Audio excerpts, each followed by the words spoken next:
Good afternoon, and welcome to our virtual Financial Market Quality Conference. Today, we're going to talk about the SEC's market structure proposals. But first, a word from our sponsor. I'd like to turn it over to Mr. David Vandeveer, the Executive Director for the Pissarro Center for Financial Markets and Policy. Thank you, Jim. Really appreciate the fact that we can do this today. I'm here to welcome everybody and let you know about the Pissarro Center for Financial Markets and Policy here at Georgetown University's McDonough School of Business, where we provide unbiased expertise at the intersection of global finance and policy. Through original research and convenings with industry leaders such as this, the Pissarro Center leads international dialogue on critical policy and regulatory issues facing financial markets and impacting global society. And we also prepare future leaders to use finance to address the most pressing societal challenges. You can follow us on Twitter, LinkedIn, and on our new YouTube channel. So with that, thank you very much for being here today, and I'll turn it over to you, Jim. Thank you, David. Just before Christmas, our Securities and Exchange Commission issued not one, not two, not three, but 4 major proposals to drastically overhaul the U.S. equity market structure, totaling 1,658 pages of Christmas joy. Now that we've had almost 3 months to digest these beauties, our comment letters are due on March 31st, just a few days away. So the purpose of the webinar today is for people to share what we've figured out in these 3 months of analysis, in time that people can overhaul their own comment letters in time to submit them on time. And we have a very distinguished panel of quite varying views. And I'll give a very, very brief introduction. If I gave a suitable introduction, it would take up the whole hour and a half. But we have Harvey Pitt, former chair of the Securities and Exchange Commission. We have Larry Tabb from Bloomberg. He's the guy I go to when I have market structure questions because he is really the grand master of market structure. We have Teresa Goody-Guillen from Baker and Hostetler, LLP. We have Adrian Griffiths from Memex. We have Adam Nunes from Hudson River Trading and Dave Lauer from Irvin Finance. And so let's talk a little bit about these proposals. Again, we have not 1, not 2, not 3, but 4 proposals. We have one called Regulation Best Execution.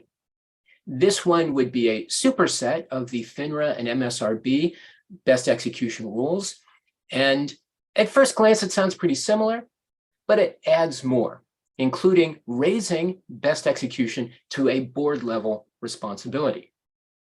We have the blandly named order competition rule, but what it would do is it would actually effectively end wholesaling as we know it and force the majority, or at least a large fraction, of retail orders into auctions that would last from 100 to 300 milliseconds.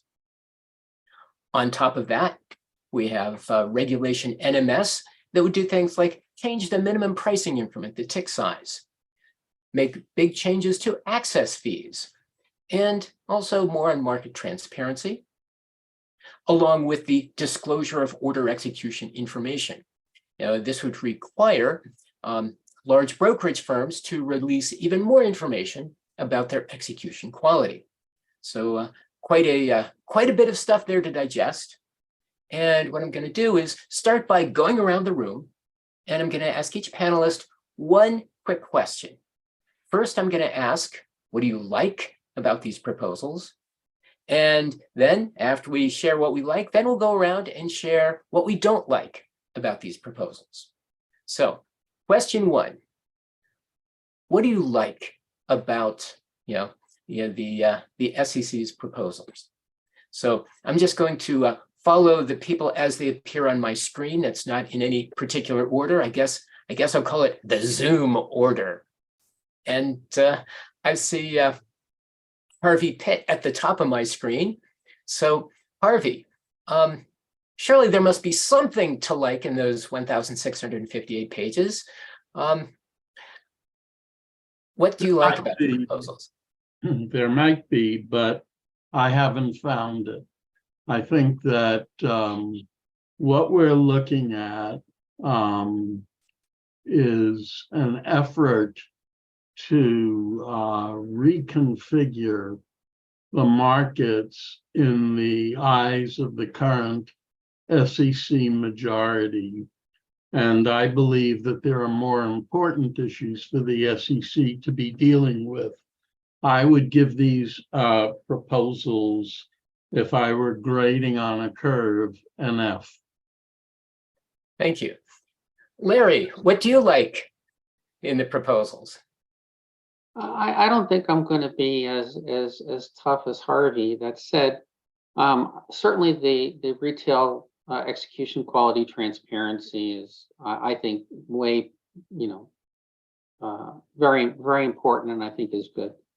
I think, getting better insight into how brokers execute, like today, you can kind of tell how well Citadel does versus Virtu versus Two Sigma, but you can't tell how well Robinhood does versus Schwab versus Webull. I think so that's really good. And I think spreads are a bit wide, especially in some stocks. I think I'd love to see tighter spreads, and that means lower access fees. So I think there's some good stuff in here. On the other hand, we'll talk about the bad stuff a little later.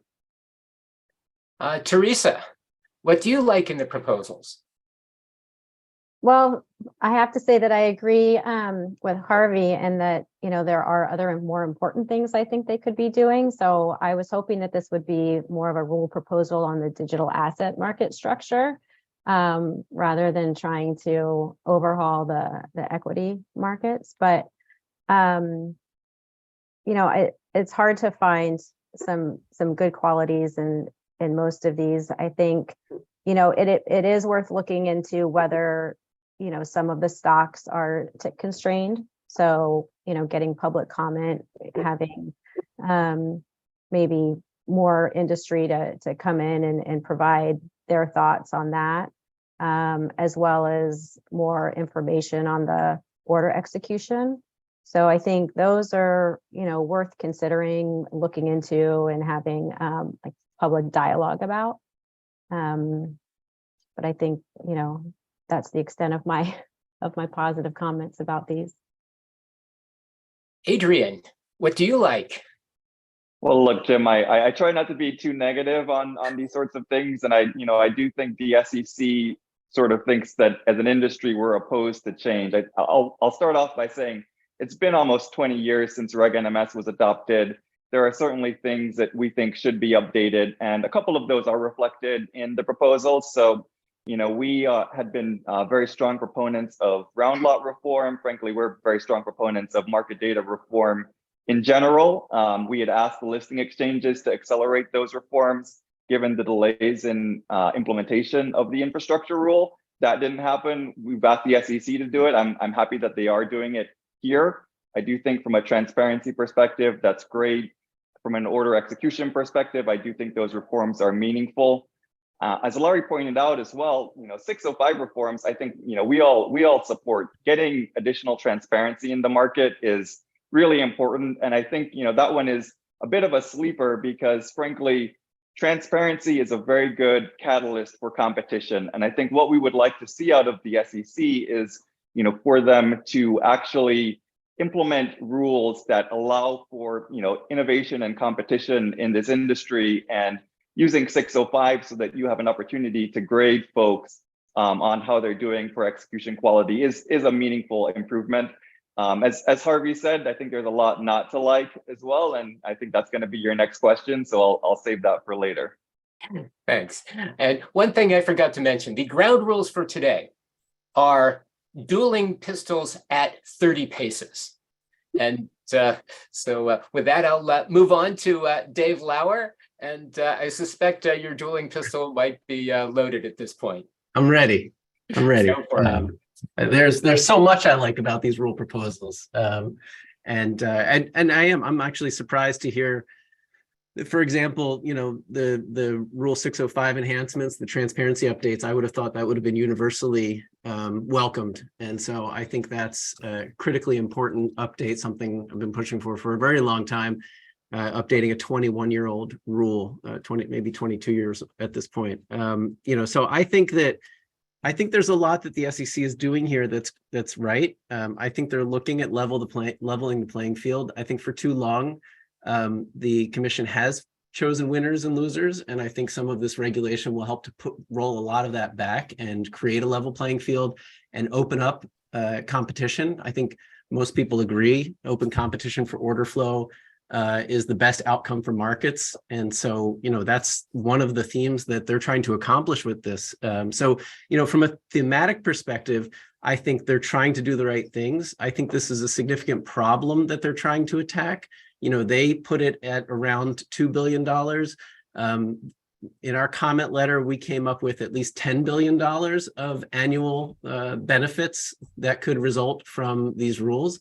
And I'm happy to go into that if folks would like, but there's going to be tick size harmonization. So no longer will wholesalers have a benefit over exchanges and a regulatorily mandated advantage. I think that's a good thing. I think tick size modernization is a good thing. And for some securities, we should be reducing tick sizes, not as much as the SEC suggests, but certainly some. I think the SEC taking on best execution is a good thing.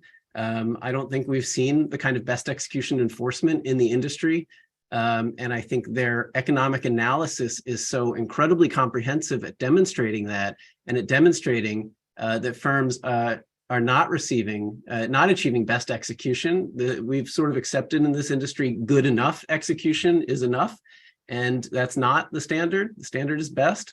I think that the quantitative analysis coming from both the SEC and from academics, independent academics, really bolsters the case for a lot of these rules. I do think that the rules could be improved, that they didn't get it perfect on their first shot, and we filed our comment letters over the last week talking about the improvements we'd like to see, and we can talk about that in the next round. Sure.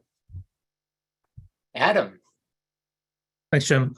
Yeah, I feel like for the past 5 years, when we'd get together, the market structure enthusiasts would get together for happy hours and conferences, we were really talking about two things, and it is two of the four things that they address. So, one was 605, order execution quality disclosure. I think that's been a pretty broad consensus issue in the equity market structure community for quite a while. So it's good to see that, and we hope to see that go in, obviously with, input from the industry on some of the more technical aspects.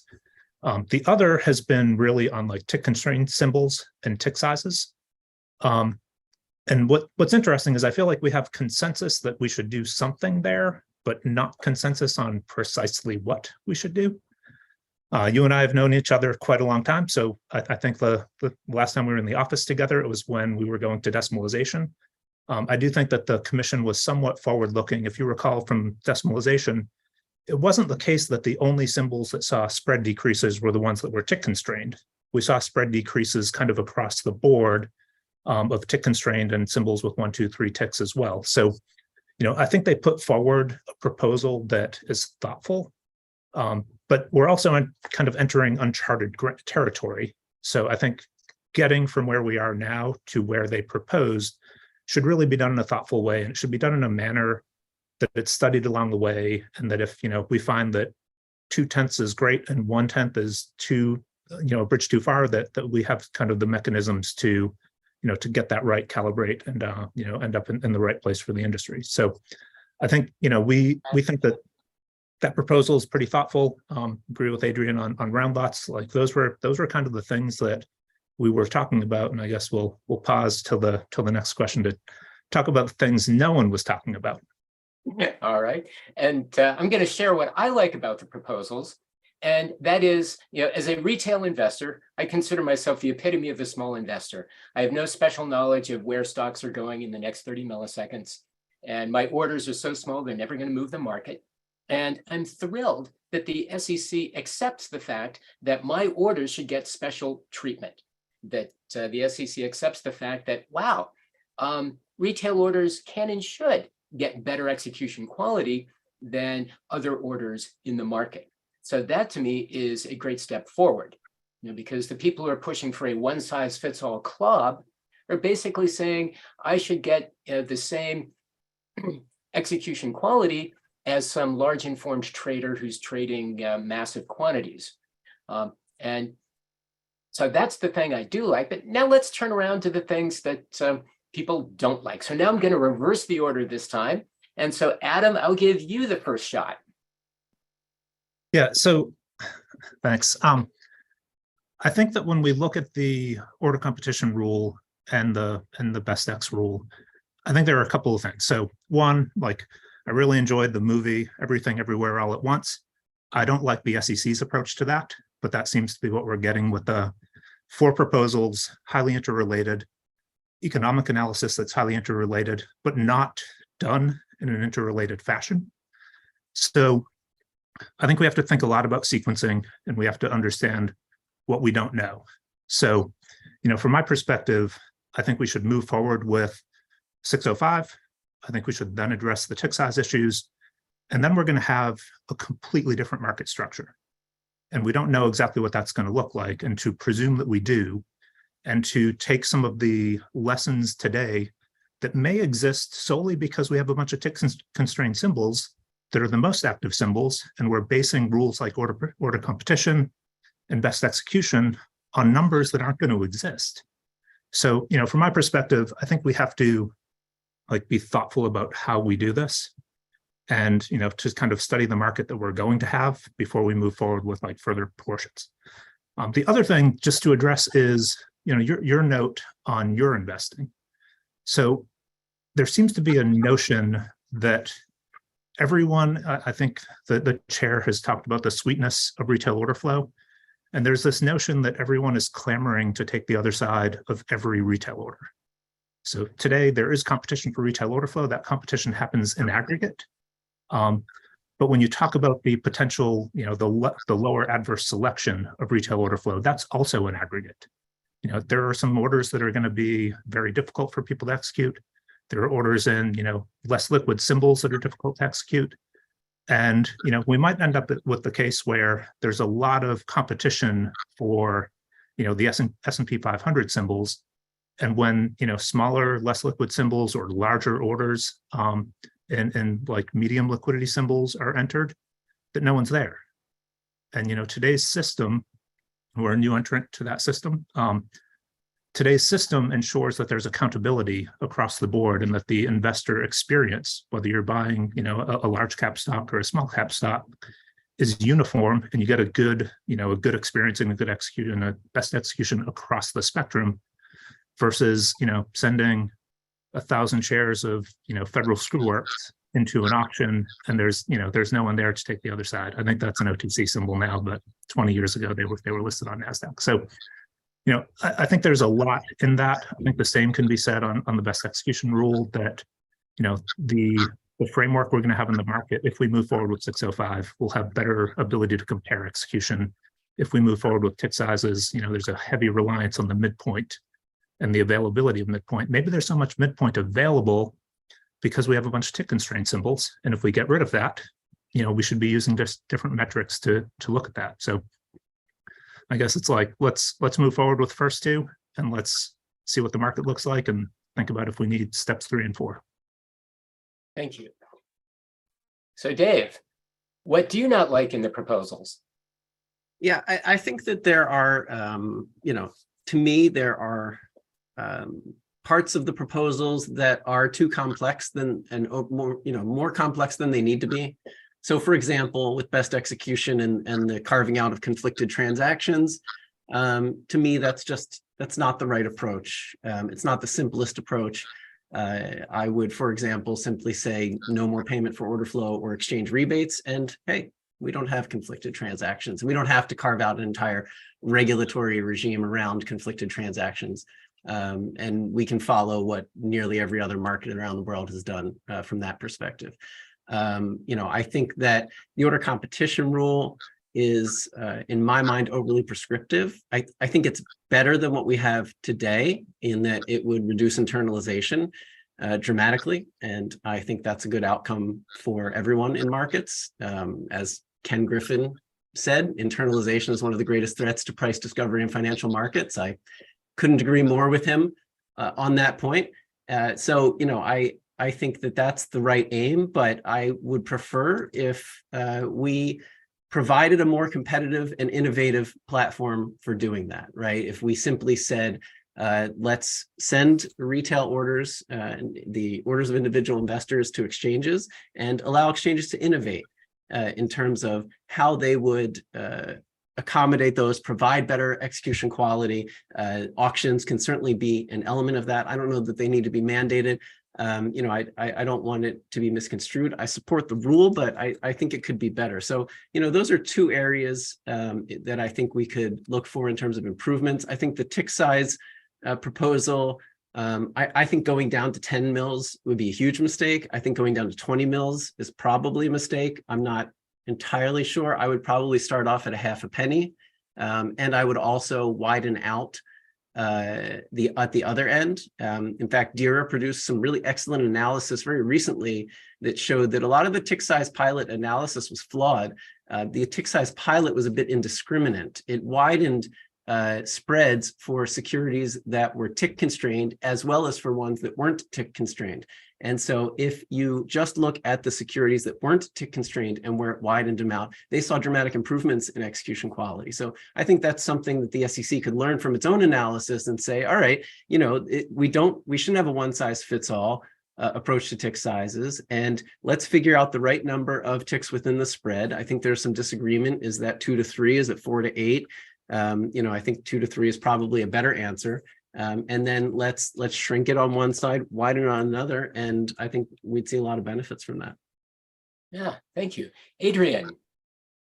So I'm going to stay thematic on my responses. I do agree with a lot of things that Adam pointed out, and I had prepared the same joke that he made about everything everywhere all at once, which I do think is, we've been spending a lot of time with our members over the last few months talking through the issues here. And one thing that is universally appreciated among our constituents is the SEC is really trying to do too much all at once. And it is a problem for markets. It's a problem from an operational risk perspective. It's a problem in terms of technology development. We're all going to have to spend a lot of time working on implementing these changes as opposed to things that might actually be valuable for our customers.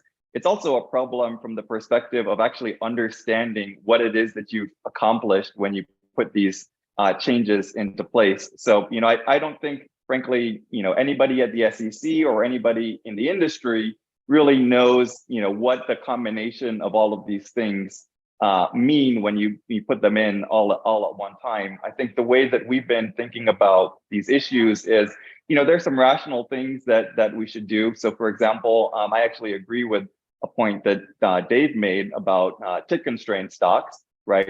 We've actually put out a couple papers on that. I do think that is a meaningful change that would be very good for the industry. I also think that there's an opportunity to have a larger increment in certain wider spread stocks. But we need to really think about how far we want to go with some of these changes before we have real data to back them up. And I don't think the SEC has data for a tenth of a penny. I don't think they have data for the full universe of stocks that they want to be subject to a narrower tick increment. I don't think they have really good data on options either. And we need to think about how we put these changes into place in a way that, one, reduces risks around implementation and results that we, cannot anticipate. And we also need to think about these changes from the perspective of a broader universe of investors. So you made the point that, you like that the SEC is, thinking that you need a good deal as a retail investor, and the SEC absolutely should be focused on the retail investor experience. I'm going to guess that you also have a 401k that you're using to save for retirement, and the SEC should be thinking about, what is the impact on institutional trading for things like, liquidity, which they absolutely do not think about in the context of, say, tick size reform. And what does that mean for American savers? I think these are questions that we really think that they need to be able to answer and be able to support with data before, dropping all of these changes all at the same time. We've, established a pretty steady state in the equity markets, and it works pretty well. And there's some things that we should change around the edges. but we need to be really careful about how we put those changes into place and what we put into place. Thank you. Teresa. Thanks. Yeah, I mean, I agree with some of the comments that have been made so far, especially with the fact that I think when you're changing something as complicated and interrelated as market structure, it should be done incrementally and not, all at once, because you have to see once you change one thing, it's inevitably going to change other things. And so the incremental approach, I think, is a much more prudent approach when it comes to market structure. And kind of another overarching thought is that, I just generally disfavor this kind of micromanagement of the equity markets. And so, the government here is really kind of overriding a lot of buyers and sellers' judgments and, requiring a specific trading protocol, for example. I think, those are things that should be more of a principle base rather than so micromanagement and prescriptive. And it seems like some of these, the proposals don't really take into consideration, it's not just the costs and benefits of the other proposals, but also all of the costs associated with the proposal. So, order competition rule that could very much just lead to higher broker fees, higher commissions, higher fees overall for investors, regulation, best execution, again, really prescriptive and kind of like this checklist.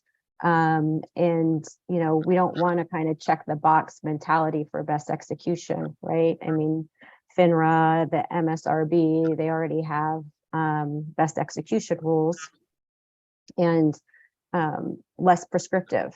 And, so I would favor those. The tick size proposal, I thought that it needed kind of more information and more explanation as to why it was needed. So I do see that some stocks may have, issues with the tick size and they might be tick constrained, but I don't think that the proposal really went into enough depth as to why the fact that there's smaller increments with wholesalers and ATSs than on securities exchanges, why that's a broken and failing system. So there's some pros with competition for that.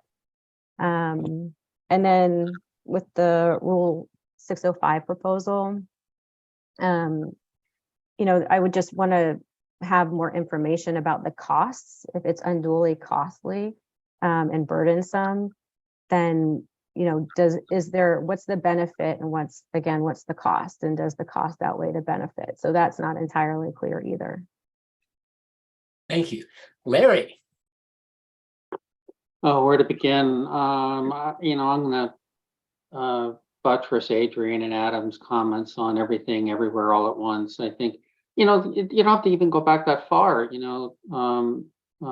Knight, what was it, 5-7 years ago, had a bad morning, and their algorithms weren't fully implemented at the New York Stock Exchange across all their servers.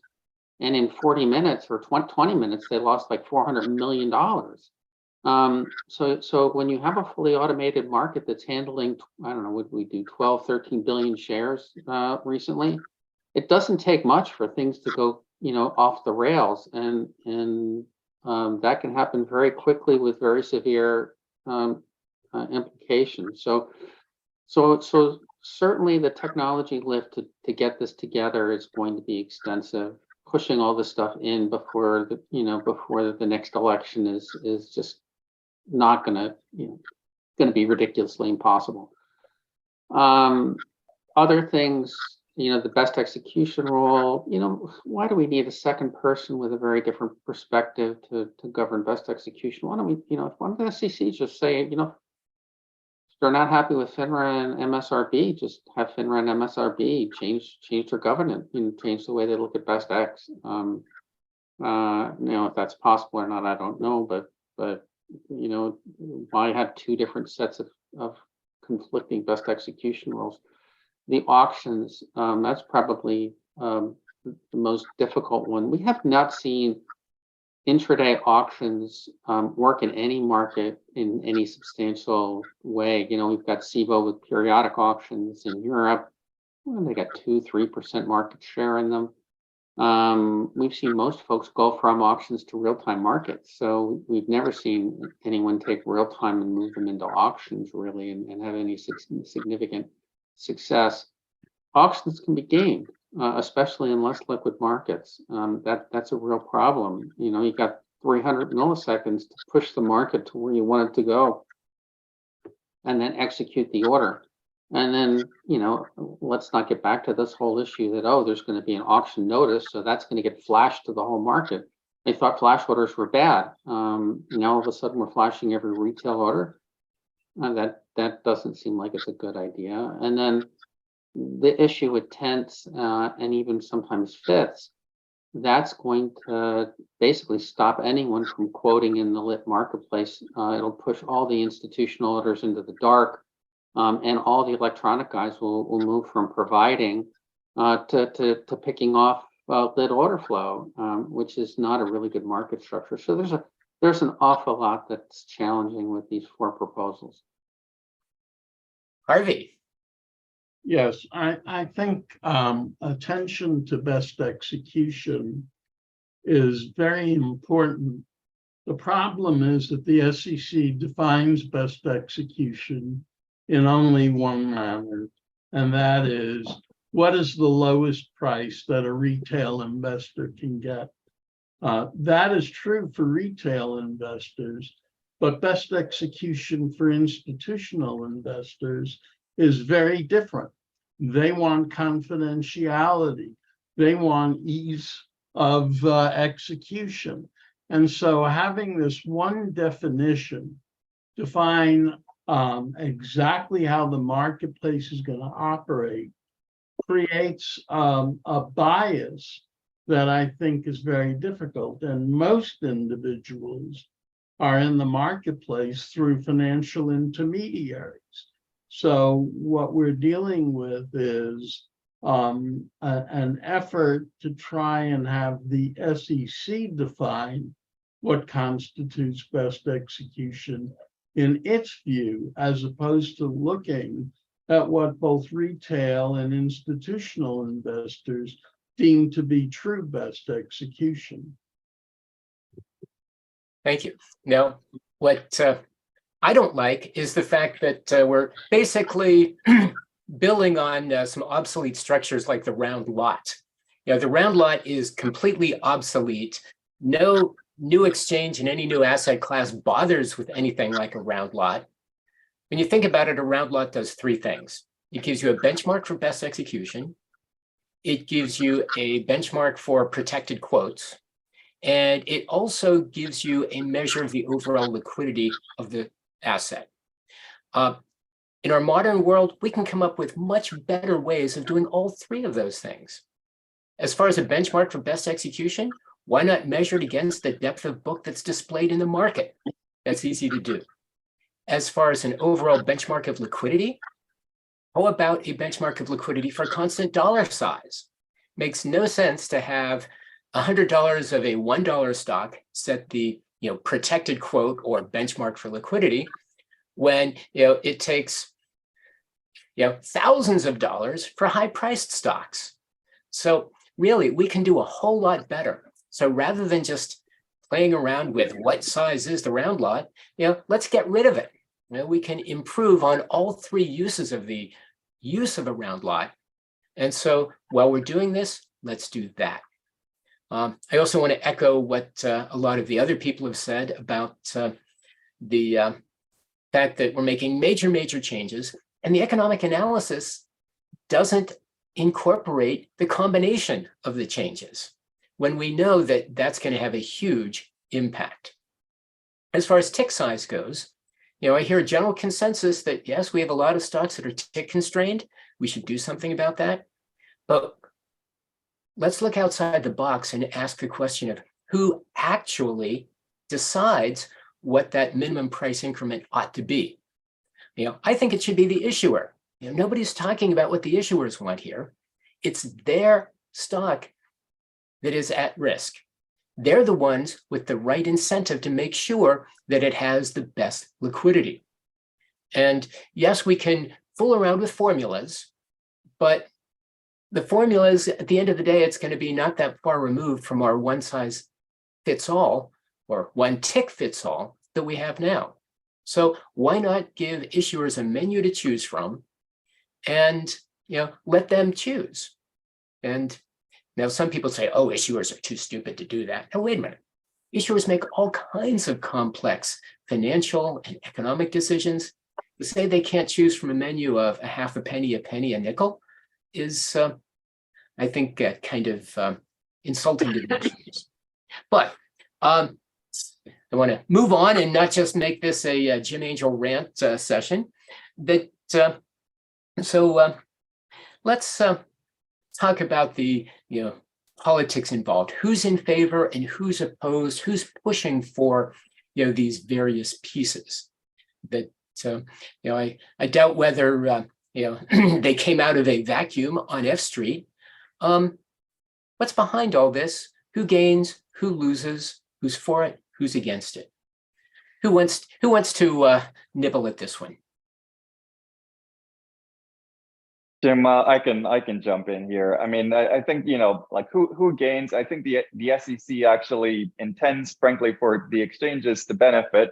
I think, as far as who's in favor, though, I think they may actually be surprised because we've already seen some comment letters filed by, various exchanges who had previously supported many of the things in the proposal, including things like, tick size harmonization. And, we've seen them actually reverse course on some of those things. So frankly, I think there is a lot of folks in the against camp. Like I said, there are a few meaningful changes that, we think would be broadly beneficial for the marketplace. But, as far as the entire agenda goes, I think the SEC is not going to get even the amount of support that they had anticipated, which was frankly already a pretty low level of support. Yeah, let me jump in and kind of piggyback on what Adrian said. I think setting aside, I feel like the who wins, who loses, and kind of suggesting that that's the only reason somebody would support something is kind of the wrong answer. And I think, as Adrian noted, we've already seen that, as players or, participants in this market, we all benefit from having a great market that serves investors. And I think that we're seeing a lot of people with that hat on who might gain from, say, the order competition rule, but don't think that that's the best outcome for investors overall and, are having a hard time supporting it. So, from my perspective, that's how we look at it. We think the order execution quality disclosure is a good thing. It's going to, improve market quality. It's going to improve investor choice. And we think that we support it on that grounds. On the tick sizes, I appreciate getting it right is difficult, and they're especially trying to get it right while also harmonizing across trades and quotes. That's kind of an added level of complexity. I think Teresa kind of noted, well, you can look at it each way.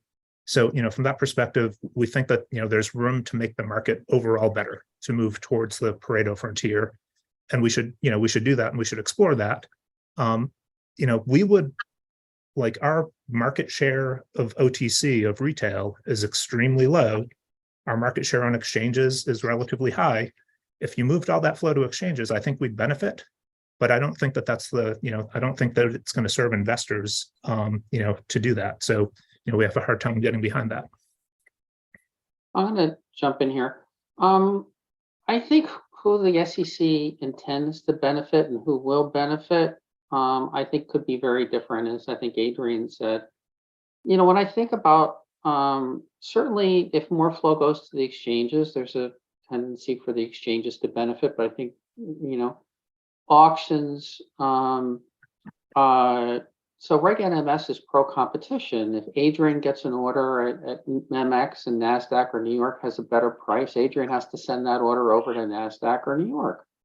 And that benefits competition. The auction rule is actually anti-competition because it basically says, hey, I got an order, send all your data to me. And so I think it'll tend to benefit the 2 or 3 or maybe 4 largest venues or I think it'll have a limited benefit. Now, people may want the market to defragment, so that may be a benefit there. The other issue also, I think, is if you think about it, a lot of these rules kind of look like they don't want the market makers and the wholesalers to actually win. That said, if you think about it, a market maker, generates P&L every day. If their algorithms don't work, they know it in hours, if not days, probably more like minutes. And so and given that folks demand liquidity, there's an economic rent that can be charged for providing liquidity. The question is, where will it be and how much will it be? So honestly, whether they go with auctions or don't go with auctions, or push flow to exchanges or push flow away from exchanges, people providing liquidity, there's a rent for that'll gain, and they're going to be the first guys to figure it out, because if they don't figure it out, they're out of business. It'll take longer for the buy side and the investors to figure that out, and eventually they're going to have to pressure the brokers to change their routing strategies. So the wholesalers will figure this out very quickly. The buy side could take months, if not quarters, if not years, and then they've got to push the brokers to respond with their routing. So it's going to throw a lot of stuff up in the air, but I think who they intend to benefit will not be who actually benefits, at least in the short run.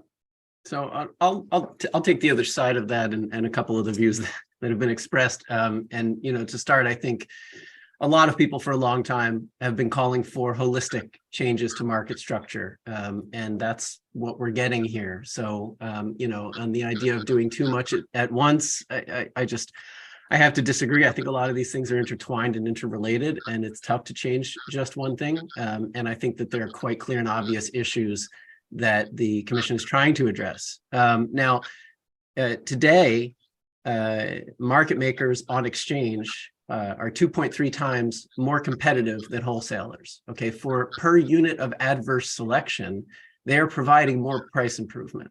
So the idea that moving lower adverse selection flow onto exchange is going to result in poorer execution outcomes, or even the reimposition of commission when payment for order flow only accounts for about 10 to 20 cents of an average order. I don't find those arguments to be credible. So I don't believe we're going back to a commission model. I believe would be better, frankly, because there's no such thing as a free lunch on Wall Street. Free trading is not free. There are implicit costs, just not explicit costs. And it is better for everyone when people see what costs are and those costs can be competed over. So I prefer explicit costs over implicit costs. But, I do think that when you look at what the net effects of all of these things would be if they were to all come together, again, there is a competitive shortfall in terms of execution quality, that retail investors, individual investors are not getting the best prices off exchange versus what they could be getting on exchange. There will be huge spread benefits. So depending on what you look at, we could see spreads compress as much as 25 to 30%. And in fact, we saw that happen in the TradeAt group of the tick size pilot. So we have tried TradeAt in the US, which is what we're advocating for. Instead of an auction, we think we should go with the TradeAt rule. We have tried this in the US. It worked very well for those names in which the off-exchange space was highly concentrated. And that's what we see in a lot of names today. That benefit to markets could be up to $7 billion. So we're talking about a multi-billion-dollar benefit that will accrue to retail investors and to institutional investors. You have institutional investors who want to be on the other side of those individual investor orders and are often willing to aggressively price their orders with a negative realized spread because they're just trying to find liquidity. So I think in general, we're going to see institutions and individual investors benefit from these kinds of changes. I agree that these are geared towards exchanges.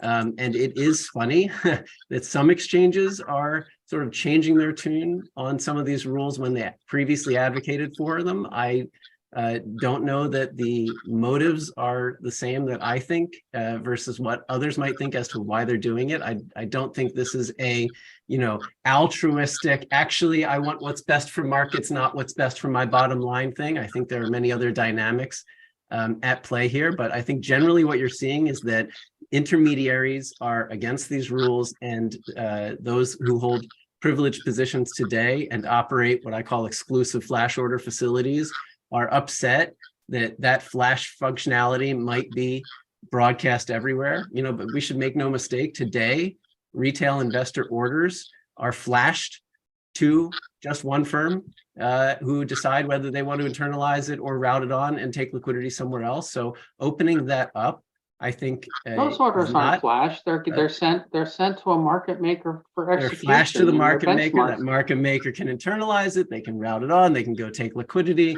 That's a flash order facility. But by they're not, name. no, it's And not. so It's not what I flashed think to- is it's not that when flashed we to the have market. That's- competition, you're full of crap. Okay, one at a time here. All right. we want So we want I'll to- let, hey, Dave, Yeah. let's, because when both people are talking, nobody can hear. Sure. So we have a debate here as to whether, the current order routing system, where an order gets routed to a market maker who then decides whether to internalize or pass their exhaust on someplace else. You're calling that a flash facility, and Larry has a different opinion. So Larry, why don't you explain what's going on there?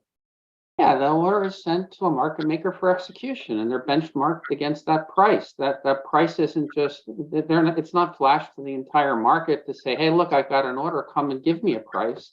They're benchmarked against a real bid and offer that they have to better. It's not like, oh, here's an order, come give me a price for it, and people run away and say, no, I don't want that. Where people, opt in and go to it. They're benchmarked against a real live price that has to be filled and Yeah, generally so- price improved. So we have a difference of definitions here, where Larry's saying a flash order is one that the entire market sees it all at once. And Dave is saying, oh, it's just being flashed only to the market maker, who then decides what to do. Yeah, with it. market makers operate what I call exclusive flash order facilities, right? They get the order, then it's up to them. It can be routed on. It can be, you can take liquidity from an exchange. I mean, you can shake your head all you want, Larry, but it's true that they get to decide what they want to do with that order. And it leads to significant information asymmetries, right? They get a much better sense of order flow in the market than other participants. And that's a problem. And now, again, I don't think that the mandated on-exchange auction is the best way to solve that. I think there are simpler ways and more efficient ways to solve that. But I think making this argument that we don't want to go back to flash orders really just ignores the current state of the market, which is that it's only one firm that gets the privilege of that flash order today. Well, I think it's You're in this important, business. I Why think don't it's you speak important up? to note that the market maker does have a duty to that order, whereas under the auction proposal and other proposals, that's just market data, and there's no duty to that order. Yeah, I understand that nuance, but again, marketable retail orders are generally going to find a contraside. And, I think that when you look at the price improvement that they're receiving today, it's a dramatic shortfall from what it could be. And I think that is within the context of a market system that has been damaged by internalization. Again, internalization has resulted in the widening of spreads by anywhere from 25 to 30%. We've seen that both theoretically and we've seen it in practice. And so when we compress those spreads again by getting lower adverse selection flow onto exchange, that benefits all market participants.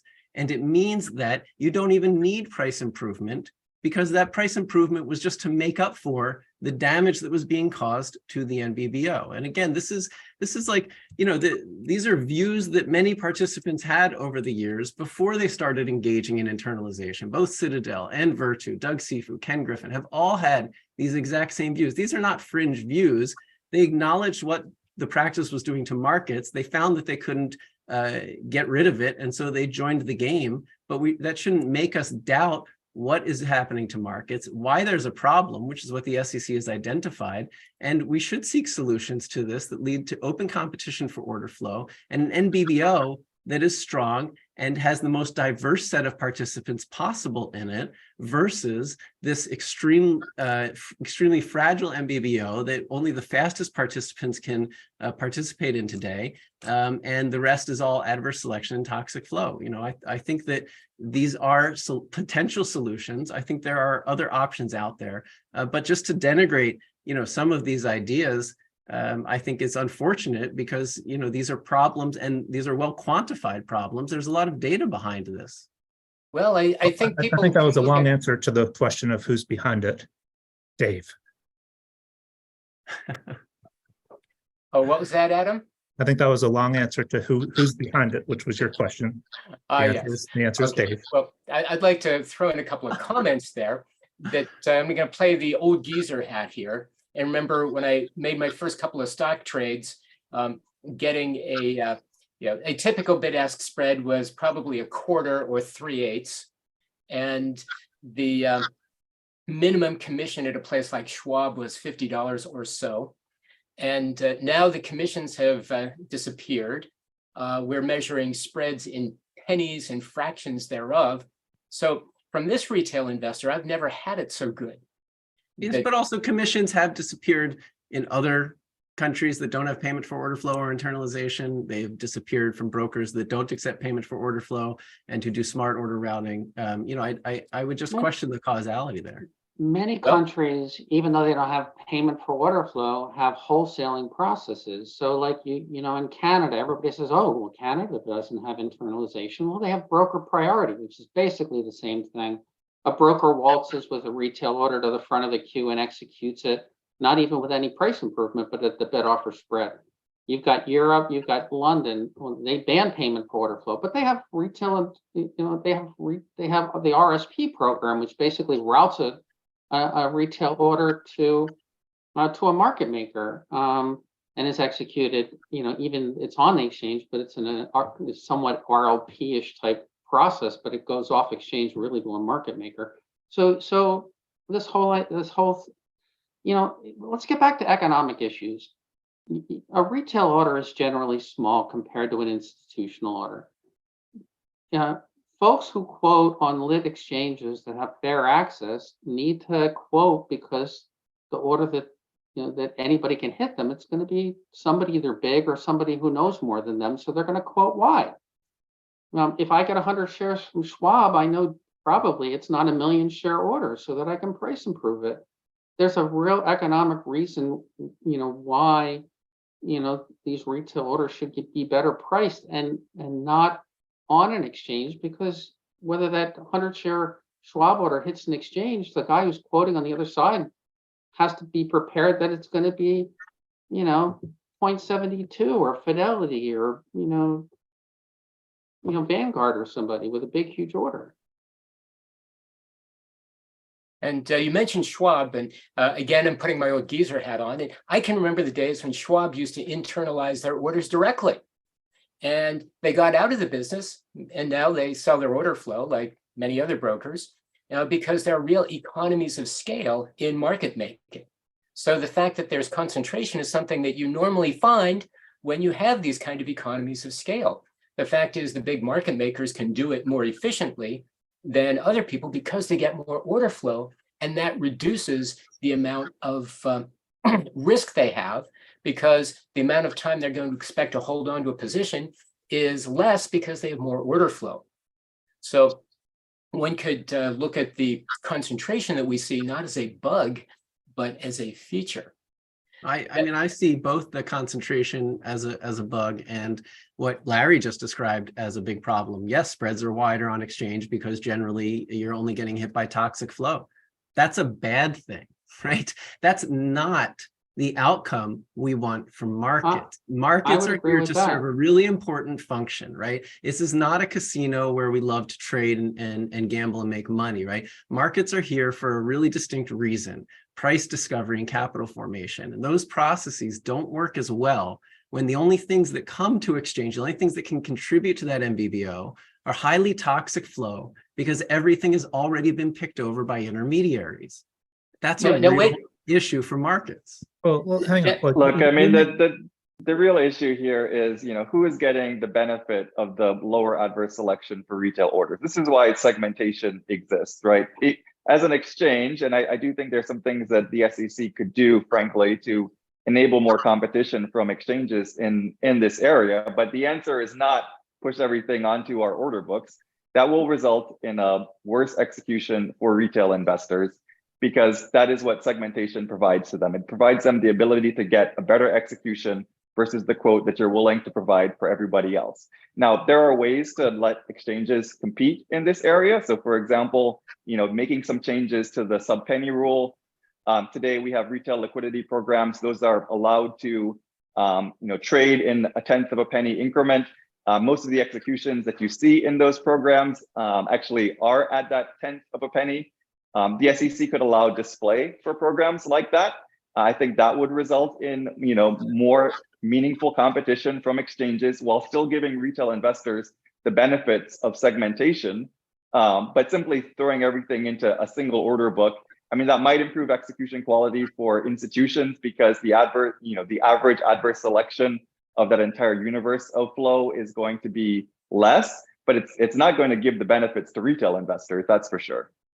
Yeah, we shouldn't spend too much time debating what a thing that isn't the proposal. But I also think in the notion of, the on-exchange market is so terrible, it's kind of ironic. We're also discussing how a penny is way too wide for a lot of stocks. So it can't be that bad. And we make our living making markets on exchanges. We make our living that way. And, we're capable of making markets and understanding that risk. So, we're there. We agree that the increments can and should be finer in hundreds of stocks, probably well over 1,000 stocks from our perspective. Now, this brings up a widespread implicit assumption that most people don't talk about, but I think we need to be aware of this. And that is there's this implicit assumption that the smaller the spread, the better the spread. And that, the optimal bid-ask spread should be zero and trading should be free. But the spread is really the price of immediacy. And to pretend that the price of any service should be zero is like saying the price of bread should be zero. Sure, we'd like to get free bread, but who's going to bake it? So we really want the efficient price that is going to give us a low cost of trading, but also the adequate supply of liquidity to make sure that people can sell when they need to make sure that prices are not too volatile. And that is valuable to the capital market. So the optimal price of liquidity is not zero. I don't know exactly what it is, but I think we need to get away from this. Oh, if we just made the spread down to zero, we'd all live happily ever after. No, that's not the case. We know that more liquid securities are worth more than less liquid ones. Lots of studies over the years have demonstrated that. Now, and so, if the price of liquidity is too low, we're going to have less liquidity. But again, so I think we should get away from the optimal spread is zero. That's a good point, Jim. We operate in some more institutional markets that are bilateral, and an informed, smart customer, would sit across from the table from me and say, "We want you to be profitable trading against our flow. We just don't want you to be too profitable." And that's kind of the relationship that happens on that side. But when I go to Target and buy stuff, I don't walk out and I'm mad at Target. They provided a service for me, and I paid for the stuff I got. And I want Target to be profitable so that there's a store I can get stuff at. None of that says the market should be inefficient in favor of liquidity providers or anyone else. We should strive for that efficient market where you're earning your keep, with the service that you're providing. I think we're there, but I think it can be better. I 100% agree with you, Adam. I think in terms of, are there some core principles that maybe people should be able to agree on? And I would say one of those core principles is that we want on-exchange market makers to be profitable, right? That's a critically important part of markets. When more diverse set of market participants who are providing liquidity are profitable, you get better markets, you get more resilient markets, you get deeper markets, you get markets that are less fragile. That is exactly the outcome that you would want. Therefore, lowering adverse selection on exchange is one of the best ways possible to accomplish that, because then you get more trading strategies that are profitable, you get a more diverse set of participants, and you get more liquid and resilient markets. Right. In the current proposals, that retail order flow continues to be segmented from the limit order book. It is just segmented in a different way.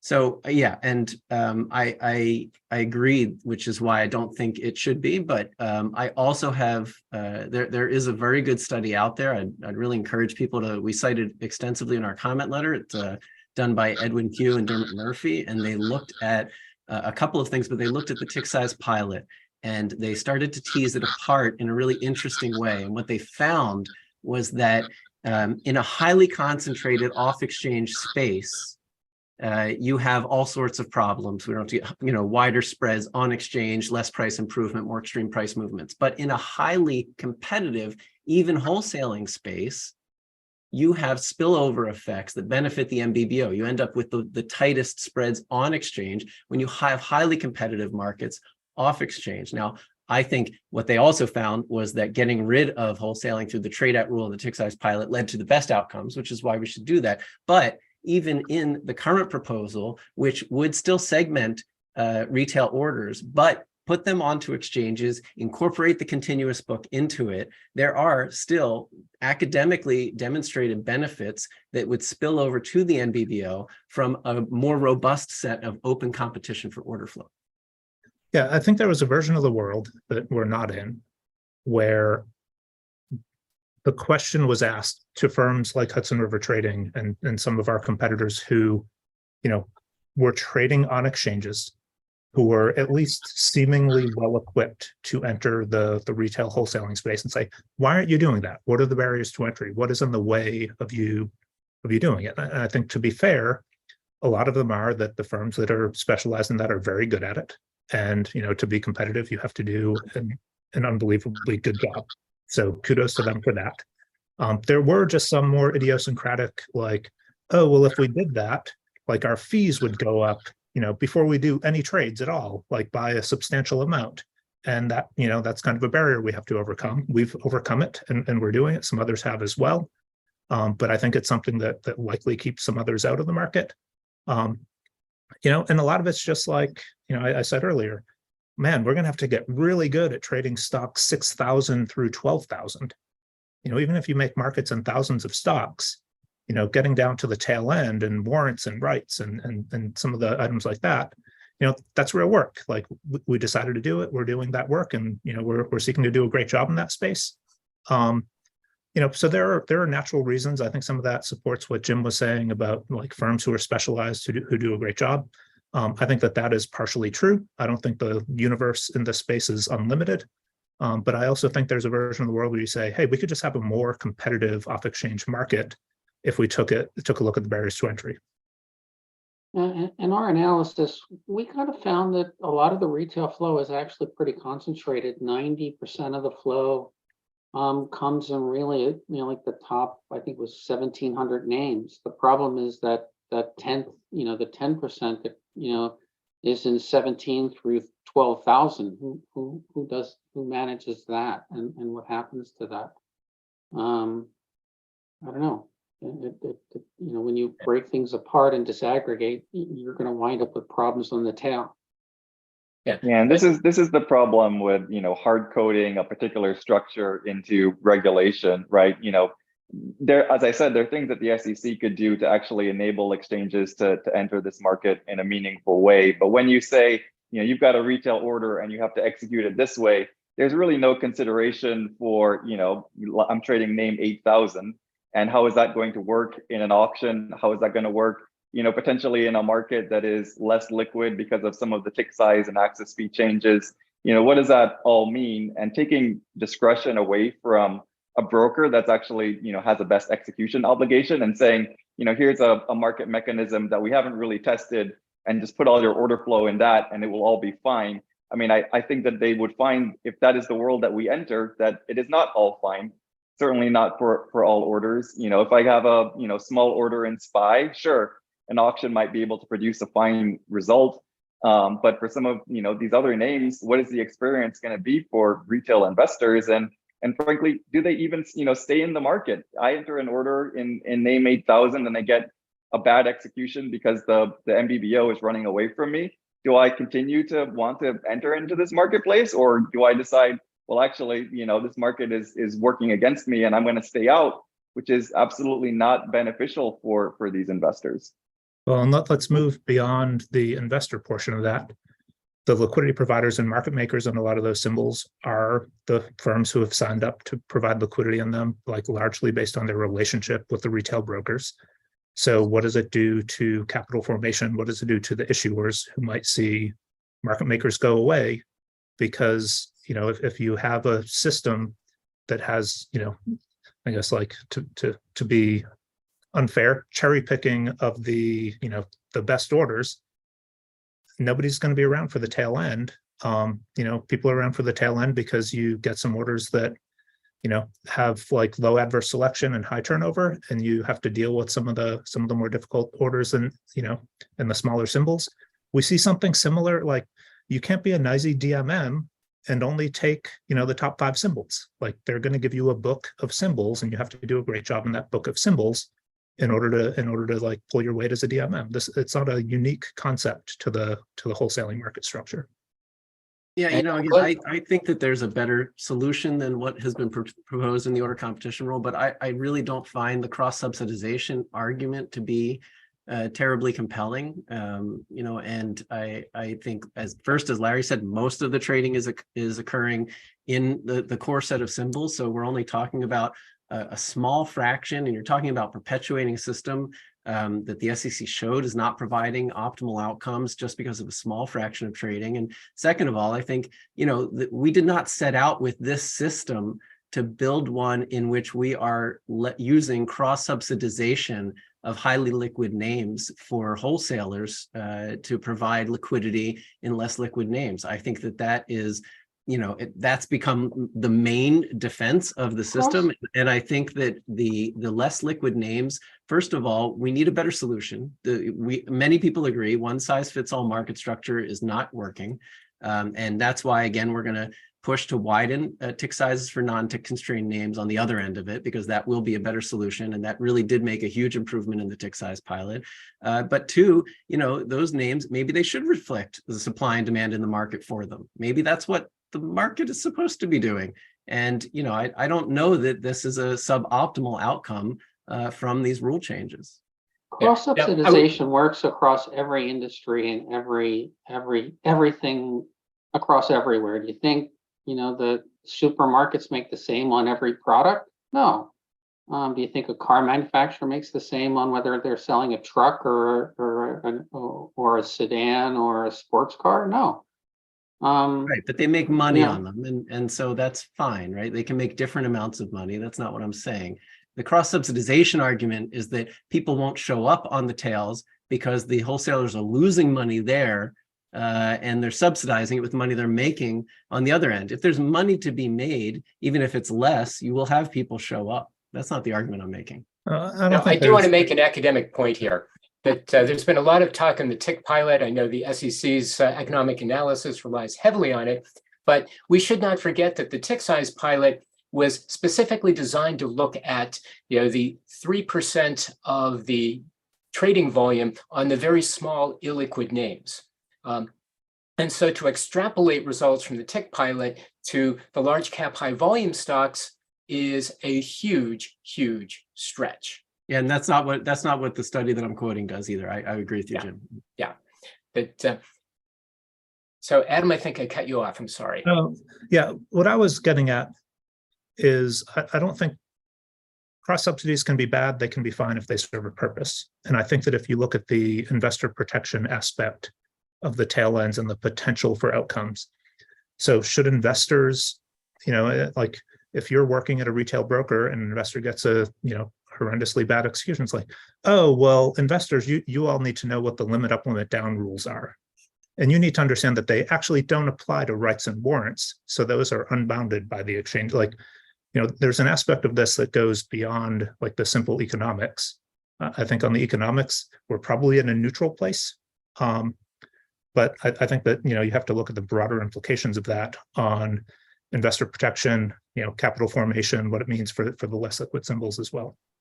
And then to some degree, fair and orderly markets, if we're talking about limit up, limit down, and where it applies.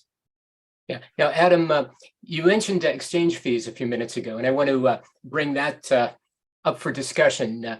The fact that part of the proposal is to make it so that the exchange fees are transparent enough that they're known in advance. Right now, many exchange pricing models are such that if you do a certain amount of volume this month, you get one fee. If you do a different amount of volume, you get a different one. And so people complain they don't know what the fee is until the end of the month. And now the fees are supposed to be more transparent in advance. And I'm just curious as to what this group thinks of this and what implications it might have, because with fee transparency, we might actually see fee pass through, both for the rebates and for the explicit fees. So Larry, what are your thoughts on this? I don't know. In terms of fee, I guess, Larry, sorry, I'm going to take Jim's job. that's okay. Jump in, Adam. No, I was going to ask, do you think it actually would lead to fee pass through? Like there is currently fee pass through in the existing model, Well, even with the uncertainty. The fee structure is interesting. It'd be nice to get the fees up front. That said, what it does, would that then, so Adrian, if you had all your fees locked in advance, wouldn't that, say that it becomes harder to get new clients, I would think, because your guys know that they could already trade here at this level, and I already have this discount over at NASDAQ. Why would I trade at MEMX? Or I already have this discount at MEMX. Let me just throw on my flow in MEMX because I know I'm going to get this price. I don't know. Yeah, I mean, I'm not actually sure that it changes very much. I don't really see the point, frankly, of, what it's going to be is instead of a current month, look at volume, we're going to end up looking at the prior month. There's obviously some consistency among volumes from major players. So to that extent, it maybe doesn't change much. I think your point is probably right, that maybe if you're trying to get folks to shift flow, that could be problematic because you're locked into a rate and you won't get that new rate until 1 month in the future. But frankly, it's not clear to me what problem the SEC is actually trying to solve with this one. Yeah, I tend to agree. I think that the participants who want fees passed through can do that under the existing model, and that the not knowing in advance is not a major problem. I think many just don't want to because there are other kind of complications from doing that. I also feel like to the extent I have things in the existing model that I would complain about, which I do, this solves none of them. So,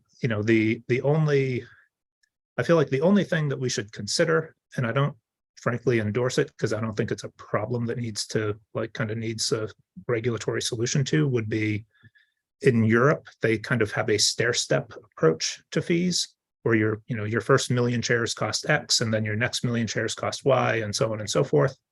That way, your current month fees, or your current month trading determines your current month fees.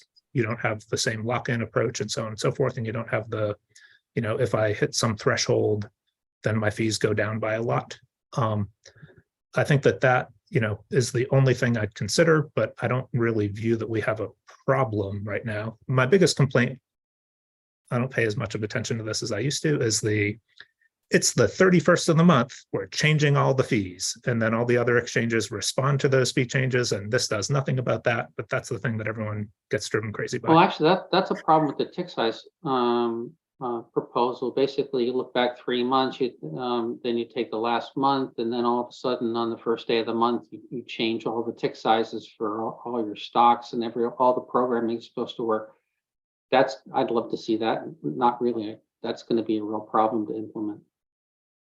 I do think that fee structure is an issue. And I think it's been consistently over the years identified as one of the top issues that institutional investors are concerned about as well.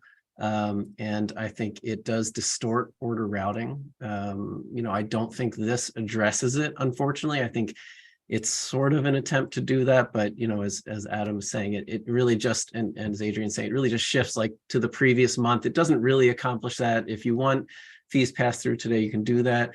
Again, I think complex fee structures, tiered and volume-based fee structures are problematic, and they lead to order routing for reasons other than execution quality and achieving best execution.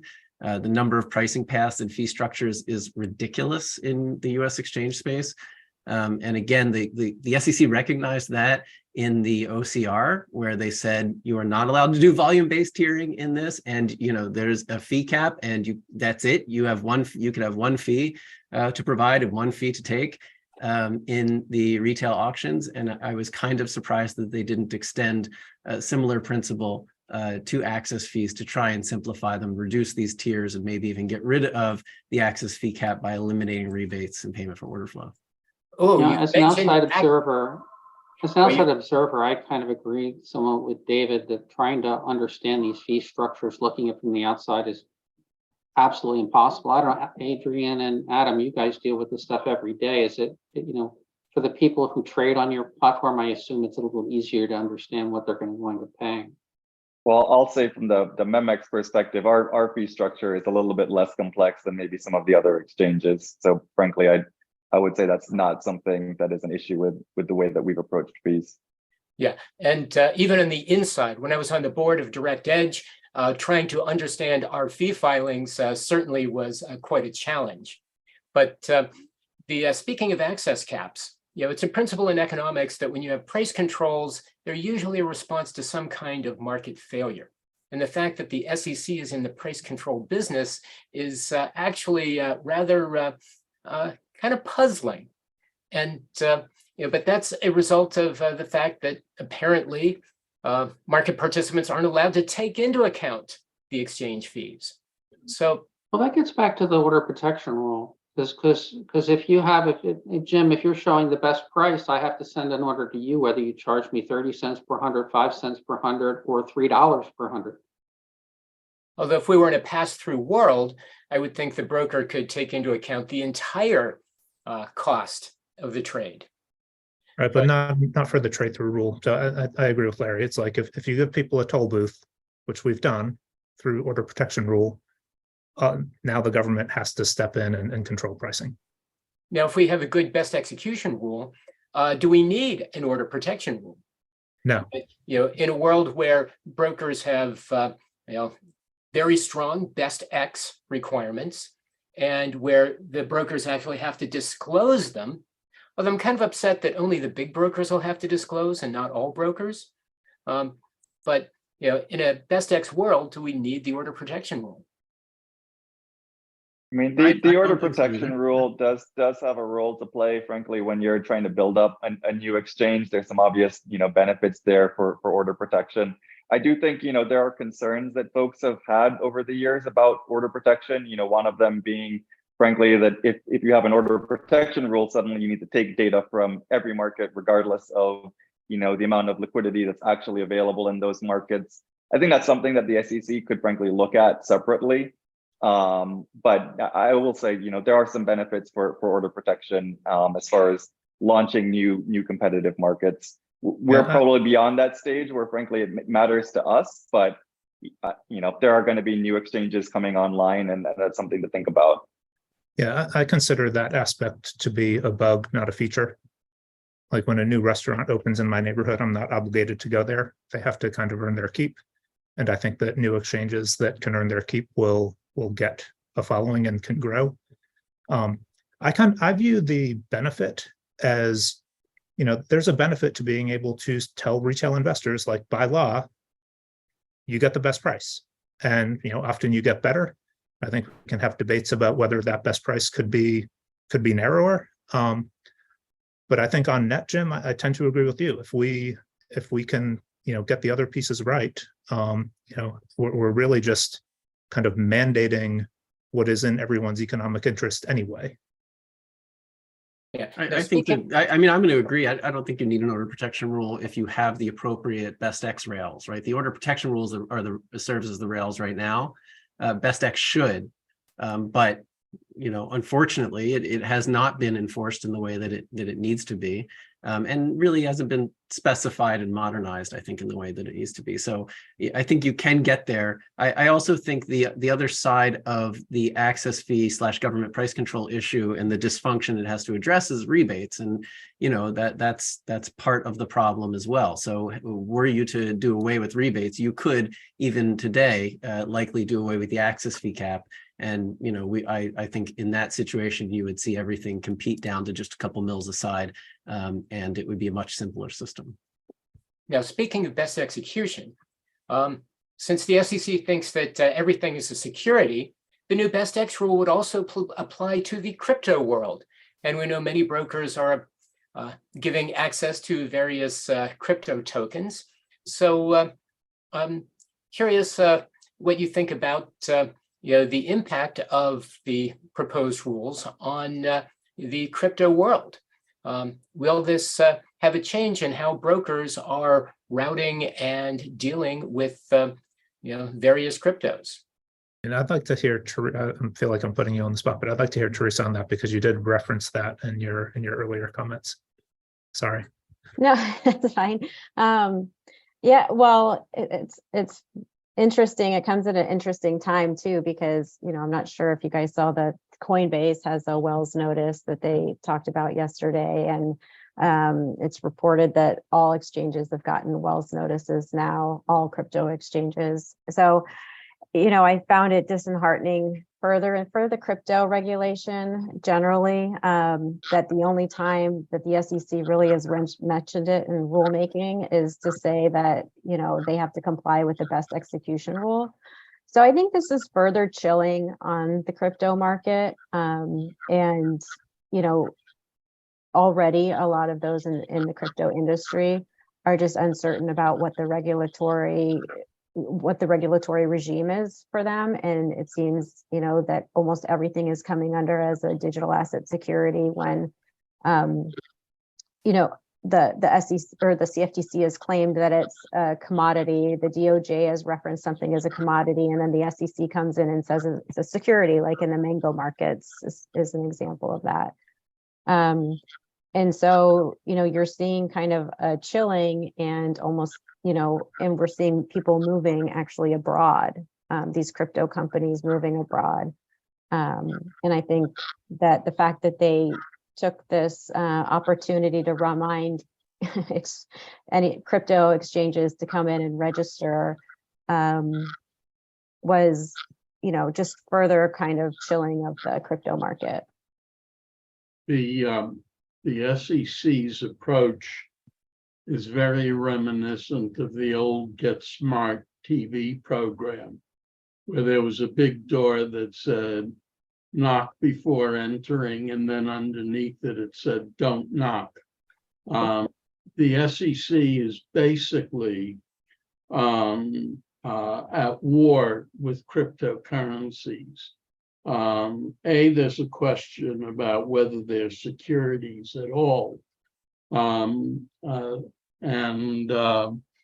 That's not been established. B, whatever the SEC is doing to encourage people to come in and register, it's not allowing them to register. That is basically an approach that is trying to destroy cryptocurrencies, and people will move offshore. Many of the people who are being sued now are people who've said, we want to be regulated. We're not looking to evade regulation, but you have to tell us what we can do to be regulated. And the SEC won't do that. I believe that this is a bad policy, and it does not recognize the potential value of cryptocurrencies to our economy. And we're running low on time. So now, and I think that's an excellent point, Harvey. I agree with you on that one. It's time for the lightning round. If you could make one change in US equity market structure, what would it be? One sentence, or better yet, a fragment. So I'll just go around the room real fast. Larry, if you could make one change in equity market structure, what would it be? Of what they proposed, I would put in the 605 rule, get some better transparency on retail investors. I think that'll spur competition. Okay, that doesn't have to be in the proposal. So let's think outside the box. Dave, if you could make one and only one change, what would it be? Very hard to just make one change. I think the most impactful change we can make in US markets would be a trade at rule.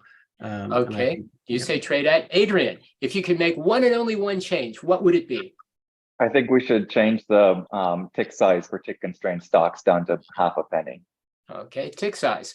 Harvey, if you could make one and only one change in US equity market structure, what would it be?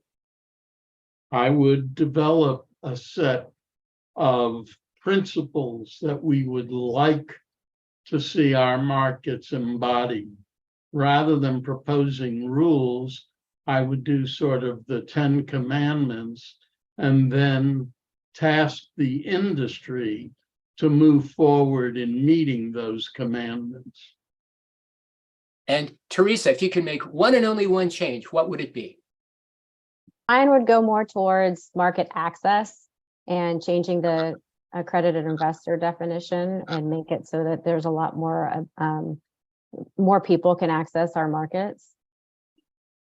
Adam, if you could make one and only one change, what would it be? I guess I endorse tick size and 605, but I think if I could only make one, I think I'd go tick size.